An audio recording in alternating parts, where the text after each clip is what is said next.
오늘 이 밤에 우리가 나눌 말씀은 마태복음 21장 18절부터 22절까지 말씀 같이 읽도록 하겠습니다. 시작. 이른 아침에 성으로 들어오실 때에 시장하신지라 길가에서 한 무화과 나무를 보시고 그리로 가사 잎사귀밖에 아무것도 찾지 못하시고 나무에게 이르시되 이제부터 영원토록 내가 열매를 맺지 못하리라 하시니 무화과 나무가 곧 마른지라. 제자들이 보고 이상히 여겨 이르되 무화과 나무가 어찌하여 곧 말랐나이까?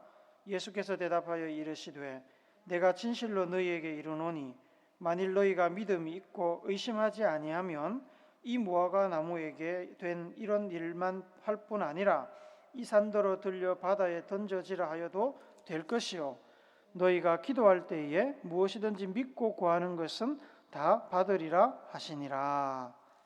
아멘. 이거 혹시 읽으실 수 있겠습니까? 목지 필화 화지 필실. 나무에는 반드시 꽃이 피고 꽃은 반드시 열매를 맺는다.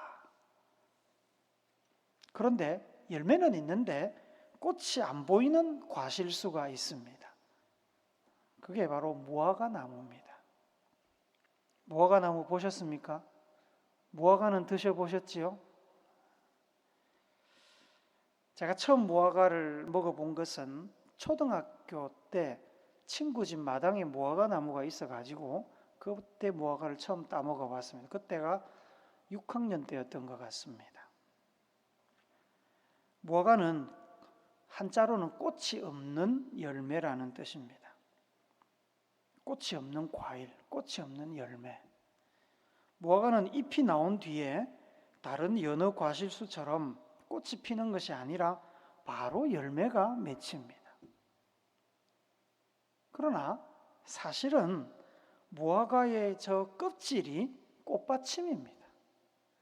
그리고 속에 우리가 먹는 저 붉은 부분 있잖아요. 저기가 꽃입니다. 그래서 우리는 꽃을 먹는 겁니다. 사실은. 꽃이 꽃받침 안에 감추어져 있습니다. 이 무화과 나무는 성경에서 포도나무와 함께 하나님의 백성들을 상징합니다. 유월절 절기를 지키려고 예루살렘에 올라가신 예수님께서는 첫날 밤을 나사로와 마르다, 마리아가 사는 베다니에서 보내셨습니다.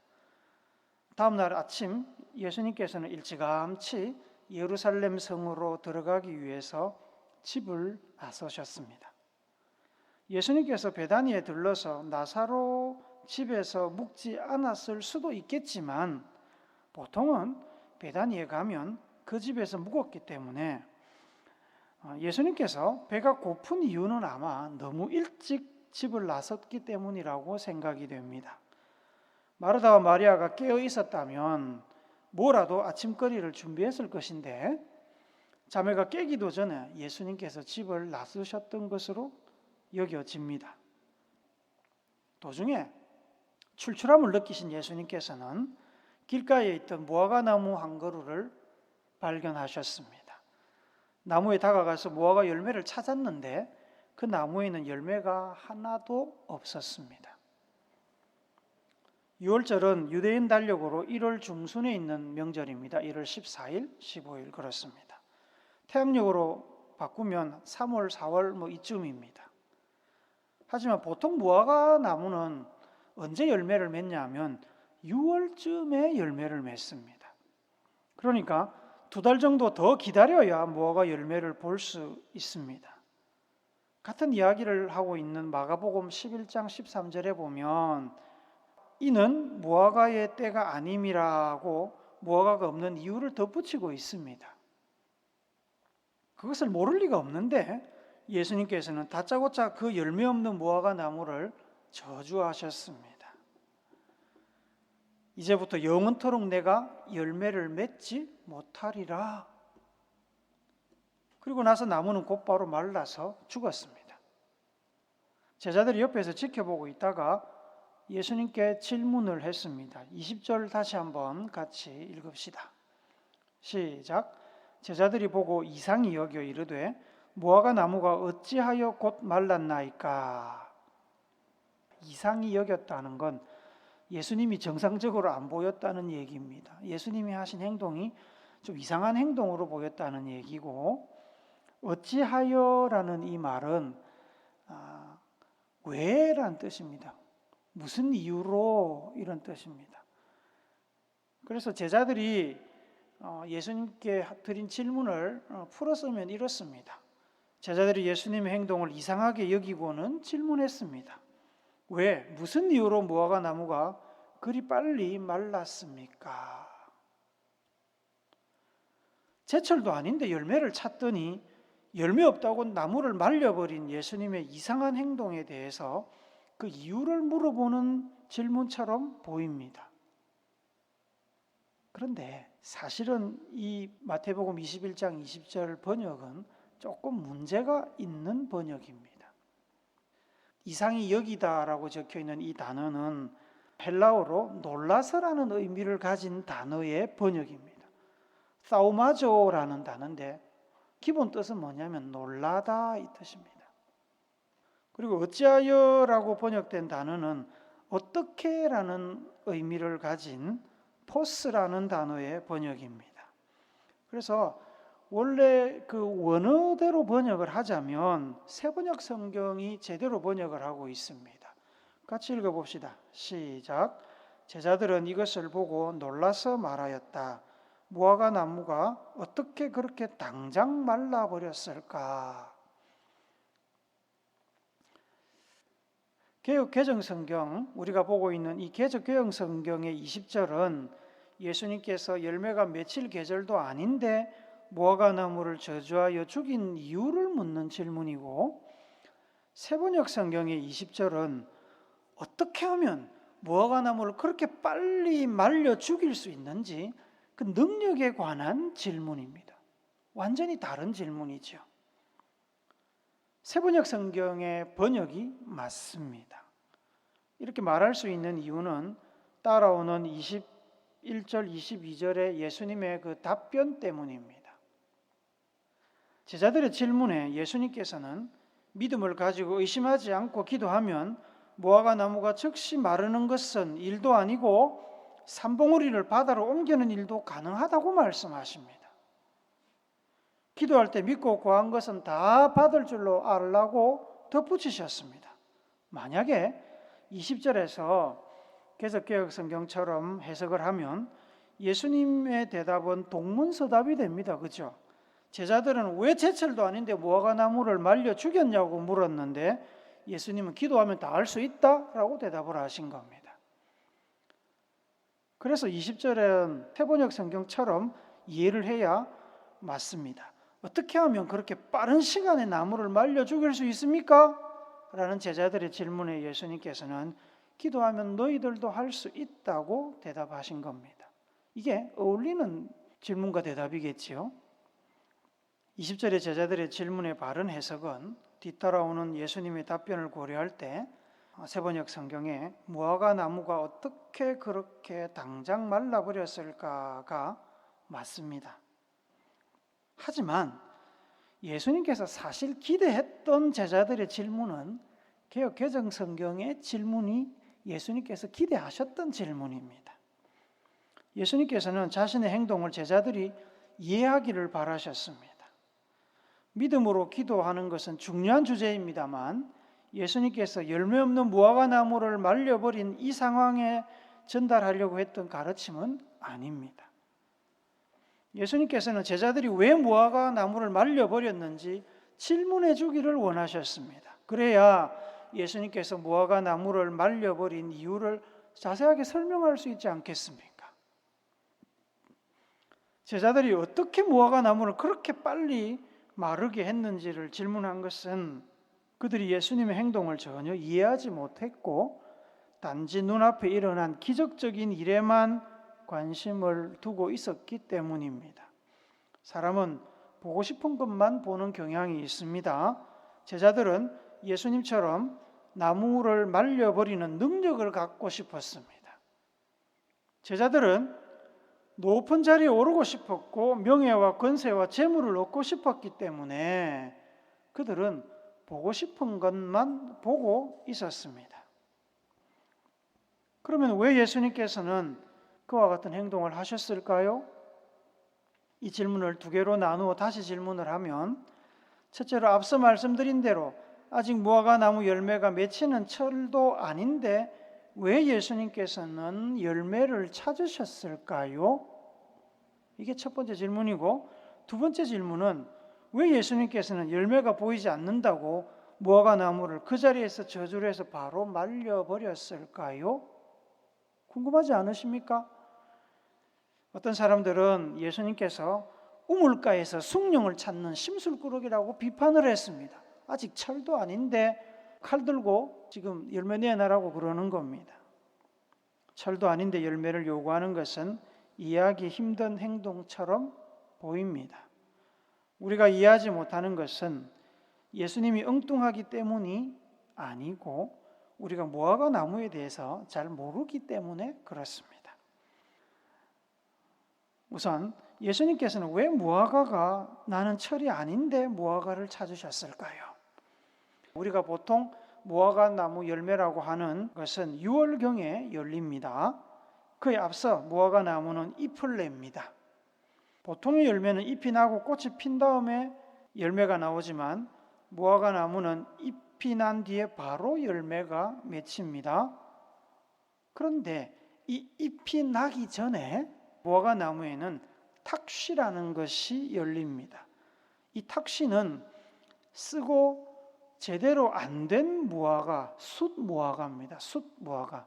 남성 여성 할 때 그 숫놈을 얘기하는 겁니다. 쓰고 미숙한 숫무화과가 잎보다 먼저 열립니다. 그걸 탁씨라 그럽니다. 그 후에 잎이 나고 우리가 알고 있는 맛있는 무화과가 열리게 됩니다. 맛이 없어서 잘 먹지 않지만 가난한 사람들은 종종 이 탁씨를 먹었습니다. 보잘것없는 열매 같지 않은 열매지만 굶주린 누군가에겐 허기를 달랠 수 있는 과일이었습니다. 허기를 느끼신 예수님께서는 그 열매, 이 탁씨라도 하나 먹고자 하신 겁니다. 제자들도 이 탁씨를 알고 있었습니다. 그래서 그때 아니 철도 아닌데 왜 찾으십니까? 라고 이야기하지 않았습니다. 그러면 다음 질문으로 예수님께서는 왜 그 나무를 말려버리셨을까요? 예수님께서 열매 없는 무화과 나무를 말려버리신 것은 제자들에게 교훈을 주기 위함이었습니다. 열매 없는 나무는 가치가 없지요. 그 가치 없는 나무는 하나님께서 버릴 수 있음을 행동으로 보여주신 겁니다. 이런 행동을 행동화된 비유라고 이야기합니다. 보통의 비유는 구술로 전달됩니다. 말로 전달이 됩니다. 하지만 말 대신 행동으로 설명하는 비유도 있습니다. 얼마 전에 호세아 선지자의 삶을 우리가 잠시 들여다보았습니다.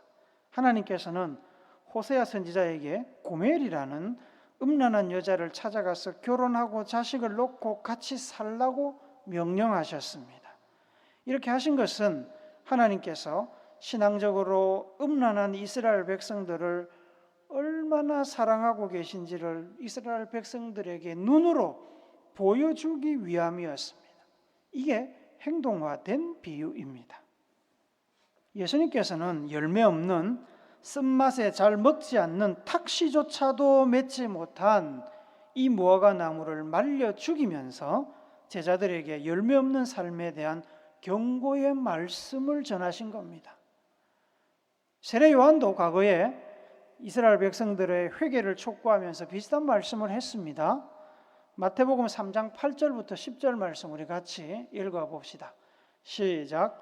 그러므로 회개에 합당한 열매를 맺고 속으로 아브라함이 우리 조상이라고 생각하지 말라. 내가 너희에게 이르노니 하나님이 능히 이 돌들로도 아브라함의 자손이 되게 하시리라. 이미 도끼가 나무 뿌리에 놓였으니 좋은 열매를 맺지 아니하는 나무마다 찍혀 불에 던져지리라. 아이고 내가 이래봬도 아브라함의 자손인데 설마 그런 생각하지 말라는 겁니다. 내가 그래도 대한민국 사람인데 설마 이 나라가 나를 굶겨 죽이겠나 그런 생각하지 말라는 겁니다. 조상이고 뭐 족보고 아무 상관없다. 열매 없으면 도끼로 찌어버린다. 예수님도 누가복음 13장 6절부터 나오는 말씀에서 비슷한 말씀을 하셨습니다. 같이 읽어봅시다. 누가복음 13장 6절부터 9절까지 말씀. 시작. 이에 비유로 말씀하시되 한 사람이 포도원에 무화과 나무를 심은 것이 있더니 와서 그 열매를 구하였으나 얻지 못한지라. 포도원지기에게 이르되 내가 3년을 와서 이 무화과 나무에서 열매를 구하되 얻지 못하니 찍어버리라. 어찌 땅만 버리게 하겠느냐. 대답하여 이르되 주인이여 금년에도 그대로 두소서. 내가 두릅하고 거름을 줄이니 이후에 만일 열매가 열면 좋거니와 그렇지 않으면 찍어버리소서 하였다 하시니라. 열매 없는 무화과 나무는 이스라엘 백성들을 가리킵니다. 무화과 나무에 열매가 없는 것은 써서 잘 먹지도 못하는 탁시조차 없다는 것은 이스라엘 백성들이 열매 없는 신앙생활, 열매 없는 삶을 살고 있었다는 말입니다. 이스라엘 백성들은 하나님의 말씀에 순종하여 하나님의 공의와 정의와 사랑을 실천하지도 않았고 하나님의 선지자, 하나님의 아들이 왔음에도 제대로 영접하지도 않았습니다. 종교적인 제도와 문화는 있었지만 그들의 신앙은 화석화된 껍데기 신앙이었습니다. 그래서 예수님께서는 살아계실 때 사역하시면서 끊임없이 유대 종교 지도자들을 향해서 위선자라고 회칠한 무덤이라고 책망하셨습니다. 예수님께서 오셔서 같이 살면서 하나님의 말씀을 풀어 증거하고 기적을 보였는데도 변화되지 않는 그들이었습니다. 누가 와서 이야기한들 그들의 강팍한 마음이 녹고 변화될 수 있겠습니까? 예수님도 변화 못 시키는 사람을 누가 변화시키겠습니까? 가망성이 없어 보였습니다. 그래서 예수님께서 이제부터 영원토록 내가 열매를 맺지 못하리라 라고 선언하신 겁니다. 무화과 나무에 하신 말씀이지만 이스라엘 백성들에게 하신 파멸에 대한 예언의 말씀이기도 했습니다. 파멸에 대한 예언의 말씀은 마태복음 24장 2절에도 나옵니다. 같이 읽어봅시다. 시작. 대답하여 이르시되 너희가 이 모든 것을 보지 못하느냐? 내가 진실로 너희에게 이르노니 돌 하나도 돌 위에 남지 않고 다 무너뜨려지리라. 이 말씀은 예수님을 따르던 제자 중 하나가 예수님이 성전 정말 대단하지 않습니까? 라고 지켜 세울 때 예수님께서 하셨던 말씀입니다. 돌 하나도 돌 위에 남지 않고 다 무너뜨려지리라. 그 성전은 전에 말씀드린 대로 70년에 로마 군대에 의해서 완전히 초토화가 되었습니다. 돌 위에 돌 하나도 남지 않는 것처럼 무너졌습니다. 성전은 물론이고 이스라엘이라는 나라 자체가 지구상에서 사라졌고 수많은 학살과 노략질이 일어났습니다. 백성들은 나라와 고향을 잃고 전 세계로 뿔뿔이 흩어졌습니다. 열매 맺지 못한 나무를 하나님이 찌어버리신 겁니다. 예수님께서 이스라엘 백성들을 책망하시고 심판하신 이유는 열매가 없어서였습니다. 무슨 열매가 없었습니까? 신앙생활의 열매, 믿음의 열매가 없었습니다. 지난번 사역부흥의 네 번째 시간에 열매에 관한 말씀을 나누었습니다. 예수님을 그리스도로 믿고 사는 사람들은 성령의 9가지 열매, 전도의 열매, 행함의 열매가 있어야 한다고 말씀드렸습니다. 이 모든 걸 통틀어서 회개에 합당한 열매가 있어야 된다고 말씀드렸습니다. 성령의 9가지 열매는 곧 성품의 열매입니다. 그리스도인들의 성품을 다 모으면 한 단어로 경건이라고 표현할 수 있습니다. 우리는 하나님 앞에서 경건한 삶을 살아야 됩니다. 경건이 다양한 성품으로 드러나는 겁니다. 전도의 열매는 더 이상 설명을 드리지 않아도 잘 아실 겁니다. 행함의 열매는 구체적으로 사랑의 실천, 섬김과 봉사, 정의와 공의의 실현 등으로 나타납니다. 여러분, 최신형 자동차를 타고 가든 20년 된 똥차를 타고 가든 경부고속도로에 차를 올려서 옆길로 빠지지 않고 도로를 잘 따라가면 그 차는 틀림없이 부산에서 출발하면 서울에 도착할 것이고 서울에서 출발하면 부산에 도착하게 되어 있습니다.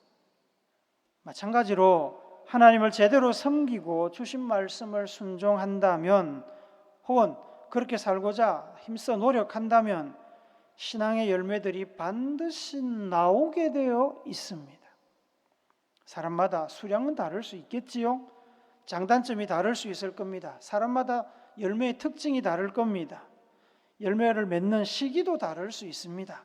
어떤 사람은 젊을 때부터 열매가 맺히기도 하고 어떤 사람은 인생을 마무리하기 직전에 가서야 겨우 열매가 맺히기도 합니다. 그러나 열매는 반드시 나오게 되어 있습니다. 목지피라 화지필실입니다.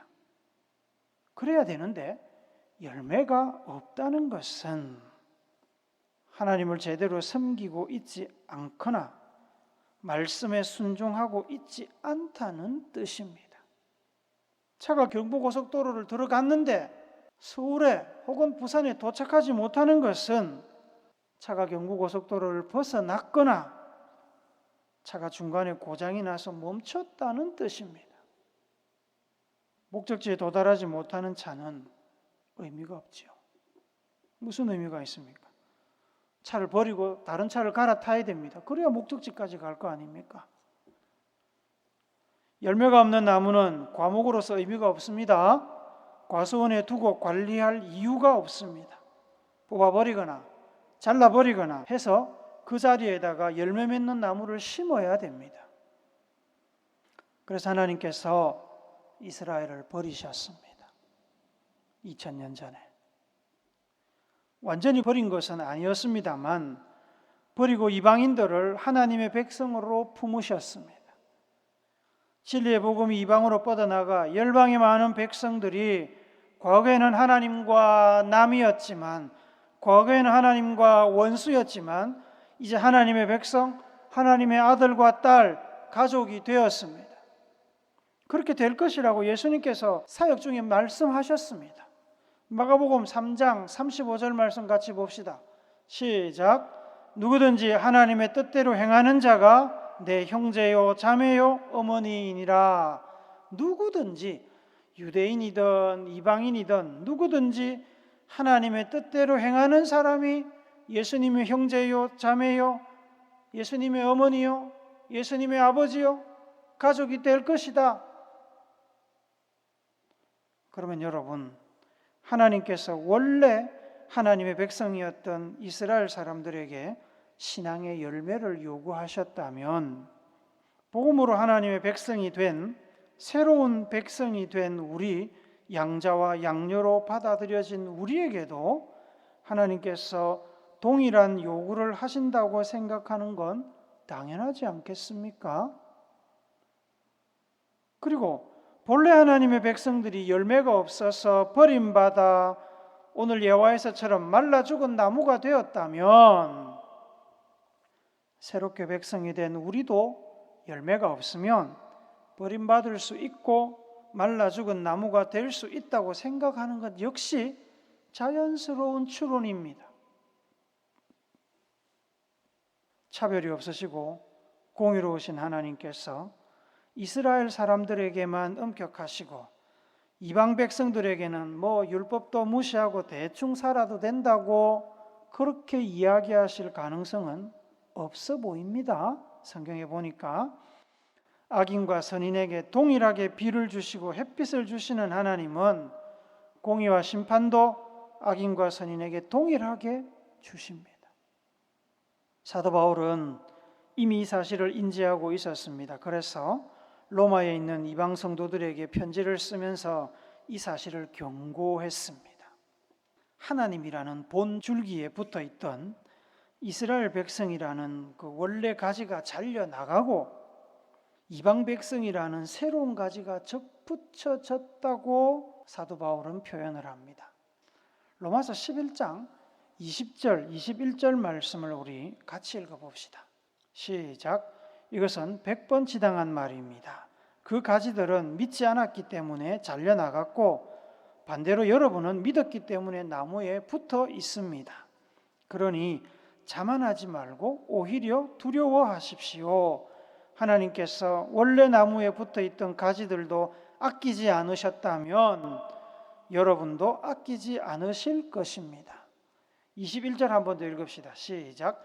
하나님께서 원래 나무에 붙어 있던 가지들도 아끼지 않으셨다면 여러분도 아끼지 않으실 것입니다. 이 말씀이 여러분의 그 뇌리에 완전히 새겨지기를 바랍니다.